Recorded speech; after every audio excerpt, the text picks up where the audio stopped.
ప్రతిపక్ష పాత్ర పోషిస్తున్న పార్టీ మన రాష్ట్రంలో.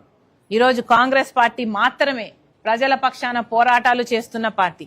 ఇన్ని సమస్యలు ఎన్ని రోజులుగా ఎన్ని సమస్యలు వచ్చినా ప్రజల పక్షాన నిలబడి కొట్లాడుతున్నది మేము మాత్రమే.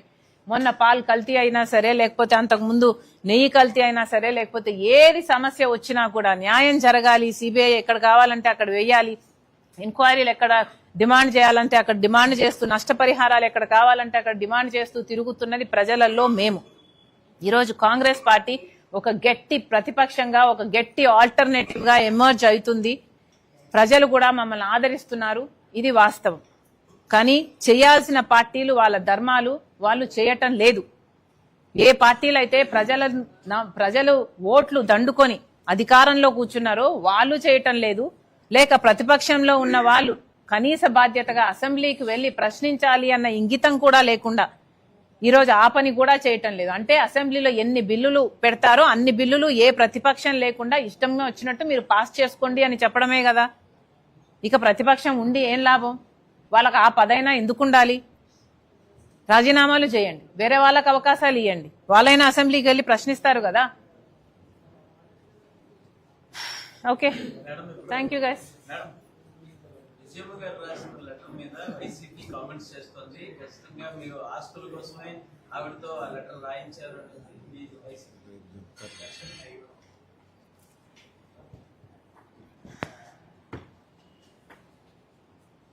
ఆస్తులు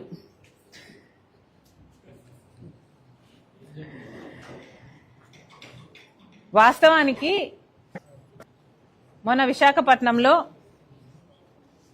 నేను ఎయిర్పోర్ట్లో మీడియాతో మాట్లాడుతూ ఆస్తుల టాపిక్ రానే లేదు, ఆస్తుల గురించి నేను మాట్లాడనే లేదు.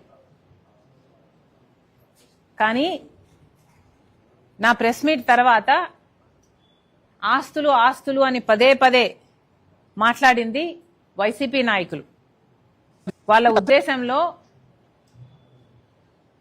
ఒకే అబద్ధాన్ని పదే పదే 100 సార్లు చెప్తే దాన్నే నిజమని అనిపించవచ్చు అన్నది వాళ్ళ ప్రయత్నం కావచ్చు. కానీ నిజానికి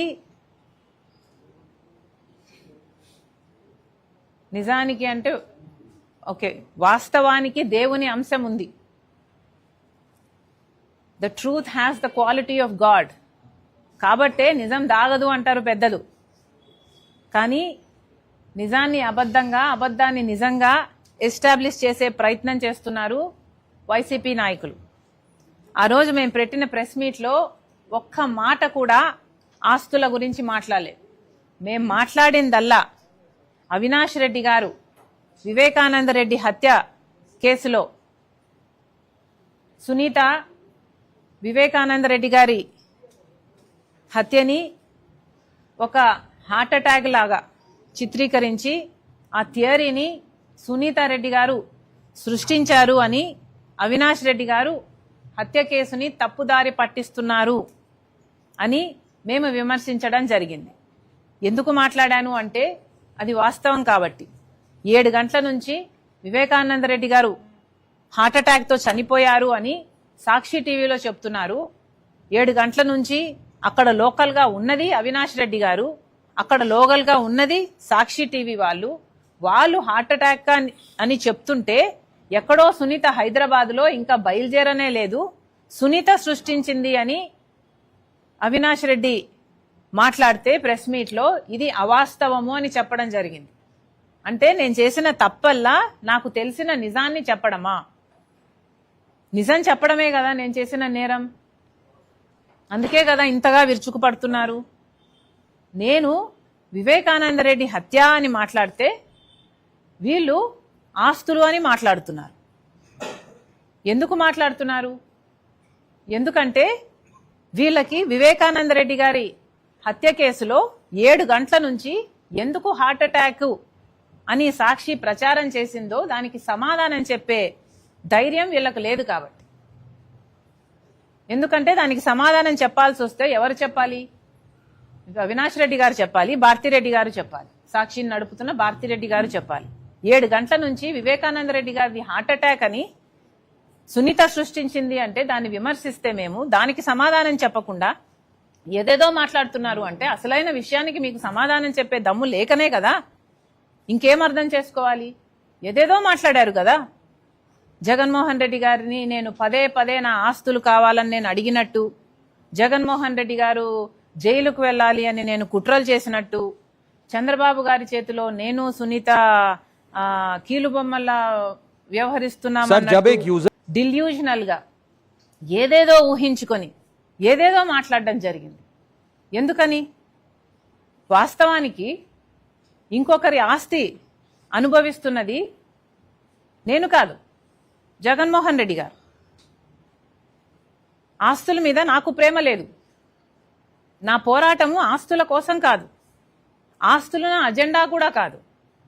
నిజంగానే ఆస్తులు నా అజెండా అయితే తెలంగాణలో పార్టీ పెట్టేదాన్ని కాదు.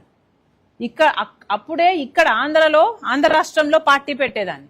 ఆస్తులే నా అజెండా అయితే జగన్మోహన్ రెడ్డి గారు నేను సైన్ చేసుకున్న MOU పేపర్ని ఇన్ని సంవత్సరాలుగా ఇప్పటికీ కూడా బయట పెట్టకుండా, కోర్టులో ఒక కేసు వేయకుండా అది నా చేతిలో మాత్రమే పెట్టుకొని కూర్చునేదాన్ని కాదు.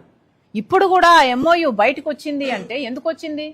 ఎందుకంటే జగన్మోహన్ రెడ్డి గారు సరస్వతి షేర్లు మళ్ళీ వెనక్కి కావాలని అమ్మ మీద కేసేస్తూ ఆ కేసు పరంగా MOUను ఆయన సబ్మిట్ చేశాడు కోర్టులో. కాబట్టి MOU ఈరోజు పబ్లిక్ డొమైన్ లో ఉంది. కానీ నా చేతిలో ఉండి కూడా MOU నేను కోర్టుకు వెళ్ళలేదు. ఆస్తులే నా అజెండా అయితే నేను ఎప్పుడో కోర్టుకు వెళ్లేదాన్ని. అది కాదు నా అజెండా. అసలు వాస్తవానికి జగన్మోహన్ రెడ్డి గారు కదా మోడీ గారి దత్తపుత్రుడిగా ఆయన రాజకీయ లబ్ధి కోసం ప్రత్యేక హోదాను తాకట్టు పెట్టారు, పోలవరాన్ని తాకట్టు పెట్టారు. ఇలా మోడీ దత్తపుత్రుడి రాజకీయాలు చేసింది జగన్మోహన్ రెడ్డి గారు. చంద్రబాబు గారి చేతిలో నేను కీలుబొమ్మల ఉండి రాజకీయాలు చేయాల్సిన అవసరం నాకు, రాజశేఖర రెడ్డి బిడ్డగా నాకు లేదు. నిజంగా వాస్తవానికి నాకు లేదు. మేము జగన్మోహన్ రెడ్డి గారి లాగా స్వార్థ రాజకీయాలు చేయటం లేదు. రాజశేఖర రెడ్డి గారి ఐడియాలజీ కోసం, రాజశేఖర రెడ్డి గారి ఆశయాల కోసం ఈరోజు రాజకీయాలు చేస్తుంది, రాజకీయాలలో ఉంది అంటే కేవలం దానికోసమనే ఉన్నా నేను. విజయమ్మ గారు ఒక క్లారిఫికేషన్ ఇచ్చారు. ఆ క్లారిఫికేషను విజయమ్మ గారు స్వయంగా సైన్ పెట్టి ఇవ్వటం జరిగింది. అసలు విజయమ్మ గారు ఎవరు? విజయమ్మ అంటే రాజశేఖర రెడ్డి గారి భార్య. రాజశేఖర రెడ్డి గారిలో సగం అంటే the part of Rajasekhara Reddy that is alive is Vijayamma. అలాంటి విజయమ్మ గారు ఆ లెటర్లో కొన్ని వాస్తవాలు చెప్పి రాజశేఖర రెడ్డి గారి ఆశయం, ఆదేశం ఇది అని చెప్పి నలుగురు బిడ్డలకు సమానంగా, నలుగురి గ్రాండ్ చిల్డ్రన్కు సమానంగా ఉండాలి అన్నది ఆయన ఉద్దేశము, ఆదేశం అని చెప్తూ, అంతేకాకుండా నేను రాస్తున్నవన్నీ వాస్తవాలని చెప్తూ, జగన్మోహన్ రెడ్డి గారు అన్యాయం చేస్తున్నారని చెప్తూ, ఇక గ్లోబల్స్ ప్రచారం ఆపండి అని కూడా చెప్పారు. పదే పదే ఆస్తుల విషయం మాట్లాడకండి, అసలు తెలియని వారు మాట్లాడడం ఎందుకు అని కూడా విజయమ్మ గారు ప్రశ్నించారు. ఇక డీసెన్సీ ఉన్న వాళ్ళు ఎవరైనా సరే మాట్లాడకూడదు. నాకు కూడా మాట్లాడడం ఇష్టం లేదు.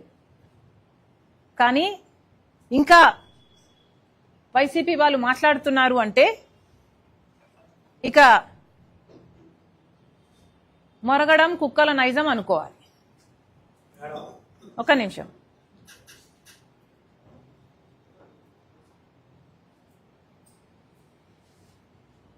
అసలు ఇంకొక విషయం కూడా అన్నారు ఇందాక. ఇప్పుడు ఆ లెటరు నిజం కాదని, విజయమ్మ గారు అసలు సంతకం పెట్టలేదని, లేక ఒత్తిడి మీద నేను పెట్టించానని మళ్ళీ వైసీపీ సైతాన్ సైన్యం ప్రచారం చేస్తుందని విన్నాం. అసలు నిజంగానే విజయమ్మ గారు సంతకం పెట్టకపోతే విజయమ్మ గారు బయటకు వచ్చి సంతకం నాది కాదు అని విజయమ్మ మీడియాకు చెప్పే అవకాశం లేదా? విజయమ్మకి చెప్పలేరా? లేక జగన్మోహన్ రెడ్డి గారే ఫోన్ తీసుకొని, అమ్మా సంతకం నువ్వు పెట్టలేదంటున్నారు, నిజంగానే సంతకం నీదేనా అమ్మా అని జగన్మోహన్ రెడ్డి గారు అడగలేరా? పోనీ అమ్మా సంతకం నీది కాకపోతే చెప్పు, నేను సాక్షి రిపోర్టర్ను పంపిస్తాను, మీడియాతో నువ్వు మాట్లాడు అని జగన్మోహన్ రెడ్డి గారు అమ్మని అడగలేరా? మరి ఎందుకు అడగలేదు? మరి విజయమ్మ గారైనా మీడియాకు వచ్చి ఎందుకు చెప్పలేదు నా సంతకం కాదు అని? ఎందుకంటే అది వాస్తవం కాబట్టి, జగన్మోహన్ రెడ్డి గారికి కూడా ఇది వాస్తవం అని తెలుసు కాబట్టి. కానీ నిజం వాళ్ళ పక్షాన లేదు, వాళ్ళందరూ అబద్ధాలు ప్రచారం చేస్తున్నారు కాబట్టే వాళ్ళకు దమ్ము లేదు. ఈరోజు జగన్మోహన్ రెడ్డి గారైనా సరే ఇంతమంది సోషల్ మీడియాలో సైతాన్ సైన్యం చేత అయితేనేమి, లేక మీ పార్టీలో వాళ్ళ నాయకులనాలో కుక్కలనాలో వాట్ ఎవర్ అనుకోండి, వీళ్ళ చేతైనా ఎందుకు మాట్లాడించడం? ఇది జగన్మోహన్ రెడ్డి గారి రాజకీయాలకు సంబంధించిన విషయం కాదు కదా, ఈ జగన్మోహన్ రెడ్డి గారు వ్యక్తిగతంగా ఆయన ఆస్తులకు సంబంధించిన విషయం అయినప్పుడు, రాజశేఖర రెడ్డి గారి ఆదేశం జగన్మోహన్ రెడ్డి గారికి 4 బిడ్డలకు సమానంగా ఇవ్వాలి అని జగన్మోహన్ రెడ్డి గారికి తెలిసినప్పుడు, ఎంఓయూలో జగన్మోహన్ రెడ్డి గారు నేను సంతకం పెట్టినప్పుడు మాట్లాడితే గిట్లాడితే జగన్మోహన్ రెడ్డి గారు మాట్లాడాలి కదా. ఎందుకు ఇతరులతో మాట్లాడిస్తున్నారు అంటే జగన్మోహన్ రెడ్డి గారికి మాట్లాడే దమ్ము లేదనుకోవాలా? అందుకే ఇతరుల వెనకాల దాపెట్టుకొని షూట్ చేస్తున్నారు అనుకోవాలా? ఏమనుకోవాలి? ఈరోజు సాక్షి పేపర్లో అయినా సరే కనీసం వీళ్ళకు నిజాము పట్ల ఉన్న గౌరవం ఎంత అని చూసుకుంటే, ఫ్రంట్లోనేమో రాజశేఖర రెడ్డి గారి ఫోటో ఉంటుంది, పైన బ్యానర్లో సత్యమేవ జయతే, సాక్షి మీద టైటిల్ అండి, సత్యమేవ జయతే, పైన రాజశేఖర రెడ్డి గారి ఫోటో. కనీసం విజయమ్మ గారు రాసిన లెటర్ని కనీసం ఆఖరి పేజీలో అయినా వేశారండి వీళ్ళ సత్యం పక్కన నిల్చుండేది. They are ashamed to truth. Thank you.